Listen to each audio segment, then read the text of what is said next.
Hello guys, how are you? I'm Hardeep Singh. Welcome back to your own YouTube channel. IELTS updates and recent exams. For more updates related to recent IELTS exam writing test topics, listening, reading, practice test, and speaking, you got guesswork. Please, guys, participate in everyday listening and reading practice test to achieve your desired band score in your actual IELTS exam.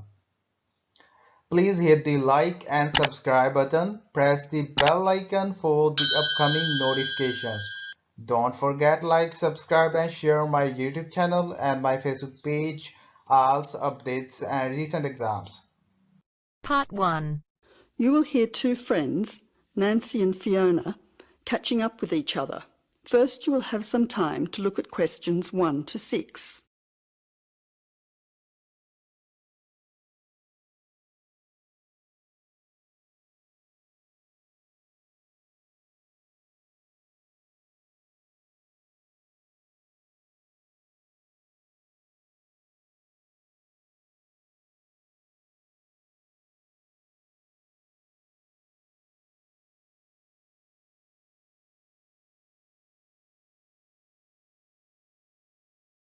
Hello, Fiona.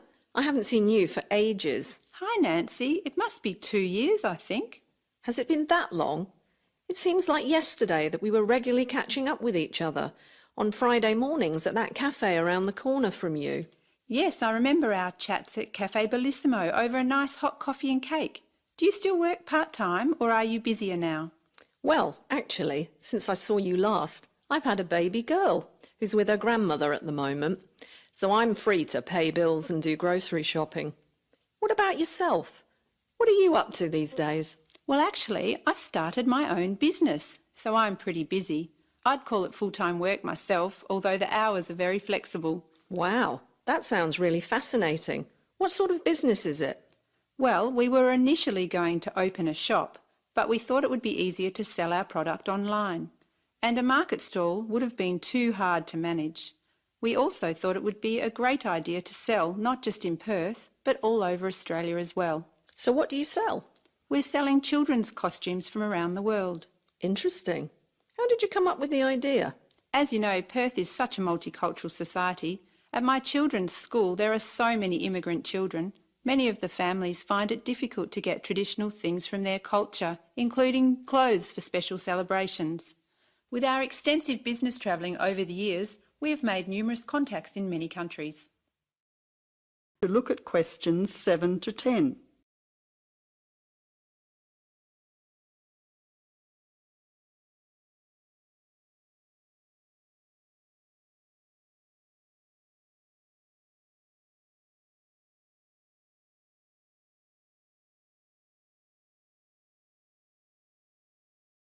So how many countries' costumes do you sell?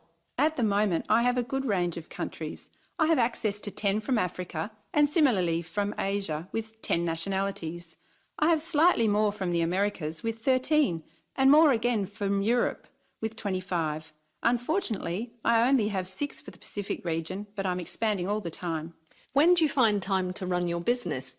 Well, that's the problem at the moment. I have so many things to organise, but I don't have enough time to do everything. Do you see an accountant or do you do your tax yourself? I get all of my receipts and expenses together, but then I go to an accountant who fills in my tax return as it takes me too much time. What about your website? You said that your company's growing all the time. Yes, it's true that my website continually needs to be updated, but it only takes me a short time each week to do it. So that is one area I can manage myself. Do you advertise your business anywhere? Where do your customers come from? It's interesting you should ask. Most of my business is word of mouth, but I do hand out a lot of business cards. I get them done by the local printer, although I must admit that they are rather plain.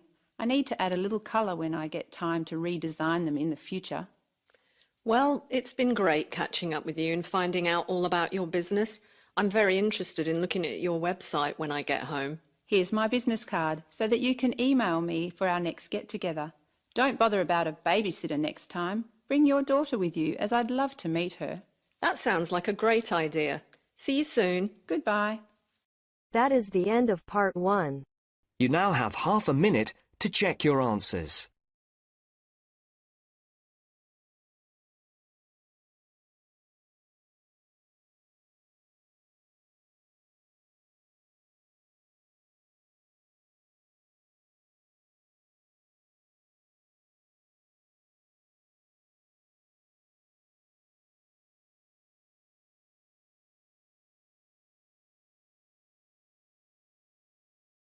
Now turns to part 2.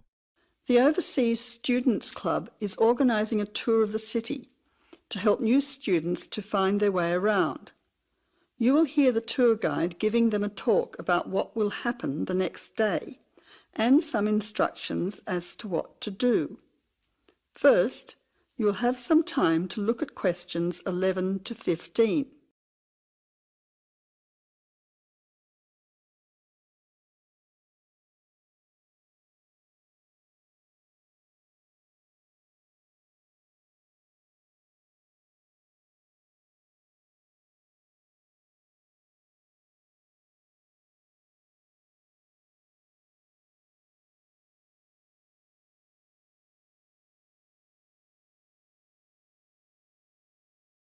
Hello everyone, I'd like to welcome you to our city. I hope that you will have an interesting and valuable experience with us. As you know, we're going on a tour tomorrow to show you some of the sites and the places of interest. So I would like to give you some instructions and some information to prepare you for tomorrow. It is important that we all meet at the same place at the same time. You should all be able to get into the centre of the city by train or bus from your homestay. We want to start our tour at 10 a.m. So you'll have to make sure that you leave home around 9:15 in time to arrive for us to start the tour at 10. If you are late, we will not be able to wait more than a few minutes, so I suggest that you take your mobile phone and have my number just in case. My number is 0482 557369.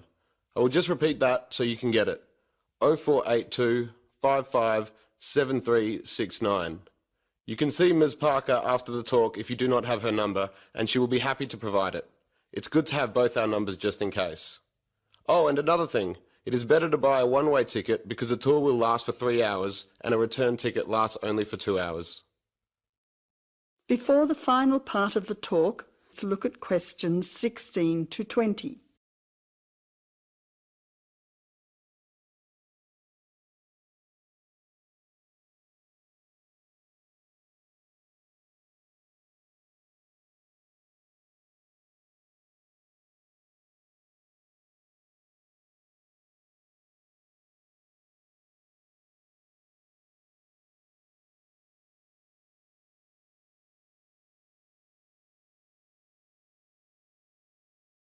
Now, we are meeting at the town hall.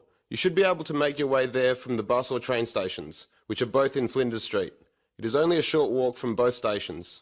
If you're coming into the city by train, the town hall is straight ahead of you when you exit the station.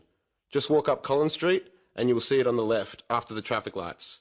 If you come in by bus, you will need to turn right at the exit, then take the first street left, which is Collins Street. You will see the town hall on your maps. So if you have your maps with you, it's a good idea to mark the route now. Now, there will probably be quite a few people around in the city when you arrive, so it is important that we can find each other. Please don't go inside the building. We should all meet outside on the steps of the town hall to make sure we don't miss anyone. From there, we will be visiting a few places of interest. We will make our way to the library, which is in the same street. It will take us about 10 minutes on foot. It is a good library for students, so we'll be giving you about 20 minutes to have a look around at the facilities. That probably won't be enough time for all of you to join the library, so you'll have to come back at another time to do that. It might be a good idea to pick up a membership form before you leave. From the library, we will turn right into William Street, where you will see a cinema on the left. This is popular with the students, and it shows some interesting art house movies. On the way, you might want to check out what is showing there at the moment. Diagonally opposite the cinema is the art gallery. There will be time, about 15 minutes, for a quick look at some of the exhibits. You will probably want to return by yourself for a longer visit another time. From there, we will walk up to the main street, which is Wellington Street on your maps. It's around the next corner from the art gallery, and we'll show you some cheap but excellent restaurants, as well as cafes and bars, which I'm sure you will find useful in your free time. They are frequented by many of the students here, so I recommend that you come back later to sample the food and atmosphere. It is a good way to meet some of the local students as well. Well, I said that it would take about 3 hours. This is because we will be stopping at the park for a picnic lunch. The park is a 15-minute walk along the main street from the restaurant area. We will be supplying the lunch for everyone, so you won't need to bring anything. However, you will need to bring or buy your own drinks. If anyone has any special dietary requirements, please see me or Ms. Parker after this talk. Oh, and please make sure that you wear some comfortable clothes. Sensible walking shoes are advisable as you will be doing quite a lot of walking. It is also a good idea to bring some sunscreen and a hat, as the sun can be quite strong at this time of the year. Finally, although the tour is free, you might want to bring some extra money with you for drinks or souvenirs. Well, I hope you all enjoy the tour and get to know each other. I'm sure we will have a great day. Now, anyone who needs to see me? That is the end of part 2. You now have half a minute to check your answers.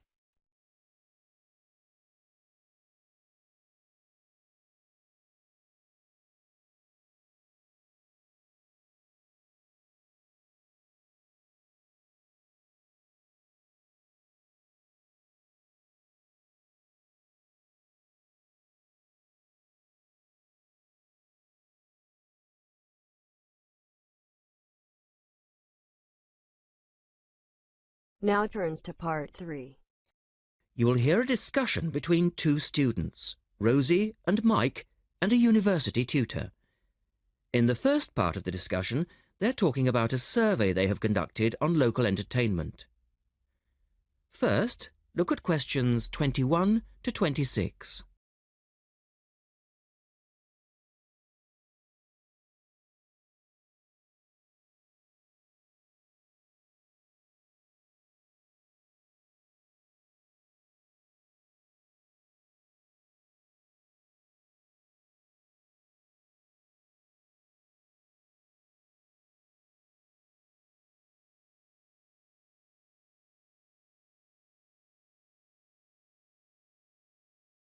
Good morning, everyone. Well, I think we can start straight away by getting Rosie and Mike to do their presentation. Would you like to start, Rosie? Yes. Well, we've done a survey on local entertainment. Basically, we tried to find out how students feel about the entertainment in the town and how much they use it. Yes, so we've called our project Out and About. Yes, that's a good title. Out and About. We wanted to find out how well students use the entertainment facilities in town, whether they get to see the latest plays, films, that kind of thing.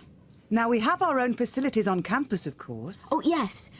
We deliberately omitted those as we really wanted to examine outside entertainment in the town as opposed to on the university campus. Actually, there were a lot of areas to choose from, but in the end, we limited ourselves to looking at 3 general categories: cinema, theatre and music. Right. OK, well, first of all, cinema. In the town, there are 3 main places where you can see films. There's the new multi-screen cinema complex, the old Park Cinema and a late-night Odeon. So, if you look at this chart, in terms of audience size, the multi-screen complex accounts for 75% of all cinema seats. The Park Cinema accounts for 20% of seats, and the late-night Odeon has just 5% of seats. As you probably know, the complex and the park show all the latest films, while the late-night cinema tends to show cult films. So, when we interviewed the students, we thought the complex would be the most popular choice of cinema. But surprisingly, it was the late-night Odeon. Yeah, and most students said that if they wanted to see a new film, they waited for it to show at the park, because the complex is more expensive and further out of town, so you have to pay more to get there as well. Yes, and that adds to the cost, of course, and detracts from the popularity, evidently. Well, next, we looked at theatres. The results here were interesting because, as you know, there's a theatre on campus, which is popular, but there's also the Stage Theatre in town, which is very old and architecturally quite beautiful. And there's the large modern theatre, the Ashtop, that has recently been built. So you just looked at the 2 theatres in town? Yes, but the thing about the theatres is that there's a whole variety of seat prices. Also, the types of performance vary, so students tend to buy seats at both and like using both for different reasons. And if they want cheap seats at the Ashtop, they can just sit further from the front. What we did find that was very interesting is that there are periods during the year when students seem to go to the theatre and periods when they go to the cinema. And we really think that's to do with budget. If you look at this graph, you can see that there's a peak around November, December when they go to the theatre more, and then a period in April, May when neither is particularly popular. And then theatre viewing seems to trail off virtually, while the cinema becomes quite popular in June, July. I think you're probably right about your conclusions. In the second part of the discussion, Rosie and Mike talk about different music clubs. Look at questions 27 to 30.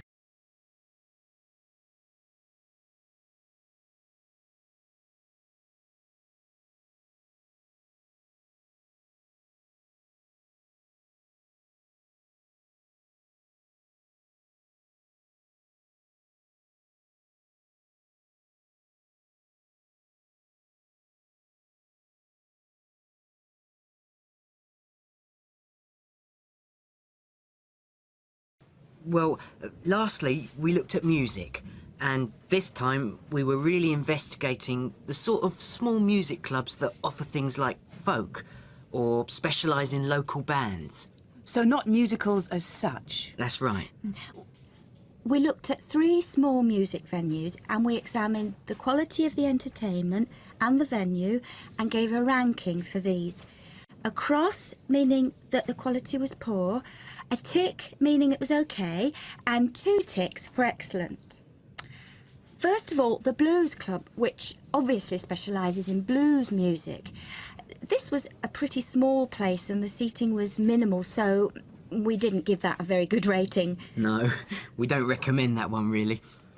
Then the Sansu, which plays a lot of South American music. It was a big place, very lively, good performers, so 2 ticks for that one. The Pier Hotel is a folk venue, a good place for local and up-and-coming folk artists to play. Not the best of venues, as it's in a basement and a bit dark, but the quality of the entertainment was reasonable and the lighting was very warm, so we felt it deserved an average rating. Now finally, there's the Bald Rock Cafe, which features big rock bands and is pretty popular with students, and we enjoyed ourselves there as well, so top marks for that one. And then, did you get any information from the students as to which of the clubs they preferred? That is the end of part 3. You now have half a minute to check your answers.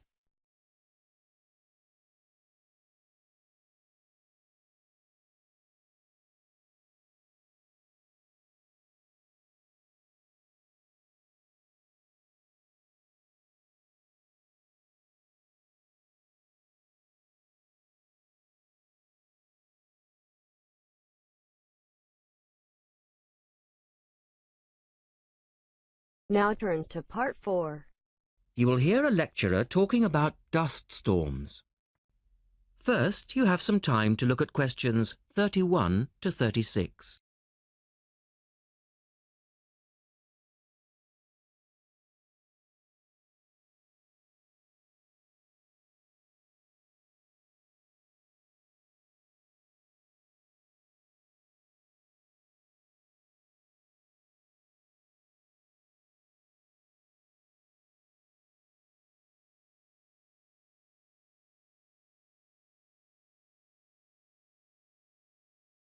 In the last lecture, we looked at the adverse effects of desert dust on global climate.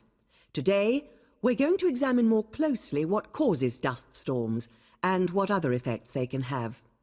As you know, dust storms have always been a feature of desert climates, but what we want to focus on today is the extent to which human activity is causing them. And it's this trend that I want to look at, because it has wide-ranging implications. So, what are these human activities? Well, there are 2 main types that affect the wind erosion process, and thus the frequency of dust storms. There are activities that break up naturally wind-resistant surfaces, such as off-road vehicle use and construction, And there are those that remove protective vegetation cover from soils, for example, mainly farming and drainage. In many cases, the two effects occur simultaneously, which adds to the problem. Let's look at some real examples and see what I'm talking about. Perhaps the best-known example of agricultural impact on desert dust is the creation of the USA's Dust Bowl in the 1930s. The dramatic rise in the number of dust storms during the latter part of that decade was the result of farmers mismanaging their land.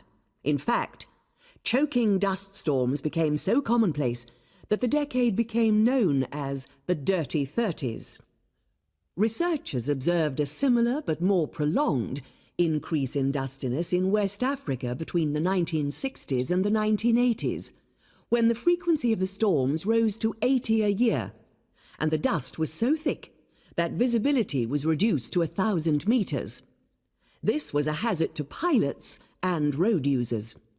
In places like Arizona, the most dangerous dust clouds are those generated by dry thunderstorms. Here, this type of storm is so common that the problem inspired officials to develop an alert system to warn people of oncoming thunderstorms. When this dust is deposited, it causes all sorts of problems for machine operators. It can penetrate the smallest nooks and crannies and play havoc with the way things operate, because most of the dust is made up of quartz, which is very hard. Another example. The concentration of dust originating from the Sahara has risen steadily since the mid-1960s. This increase in wind erosion has coincided with a prolonged drought, which has gripped the Sahara's southern fringe. Drought is commonly associated with an increase in dust-raising activity, but it's actually caused by low rainfall, which results in vegetation dying off. In the second part, the speaker talks about the drying up of the Aral Sea. Look at questions 37 to 40 and complete the flowchart.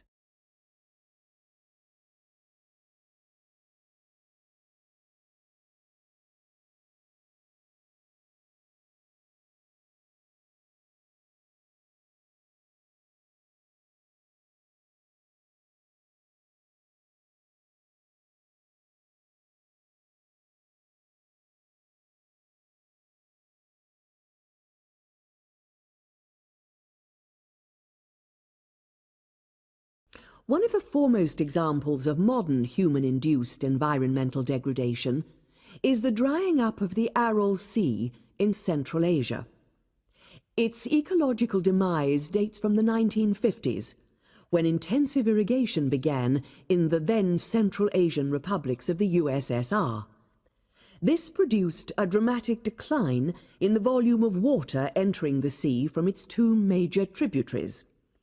In 1960, the Aral Sea was the fourth largest lake in the world, but since that time it has lost 2/3 of its volume. Its surface area has halved, and its water level has dropped by more than 216 meters. A knock-on effect of this ecological disaster has been the release of significant new sources of wind-blown material as the water level has dropped. And the problems don't stop there. The salinity of the lake has increased so that it is now virtually the same as seawater. This means that the material that is blown from the dry bed of the Aral Sea is highly saline. Scientists believe it is adversely affecting crops around the sea because salts are toxic to plants. This shows that dust storms have numerous consequences beyond their effects on climate, both for the workings of environmental systems and for people living in drylands. That is the end of part 4. You now have half a minute to check your answers.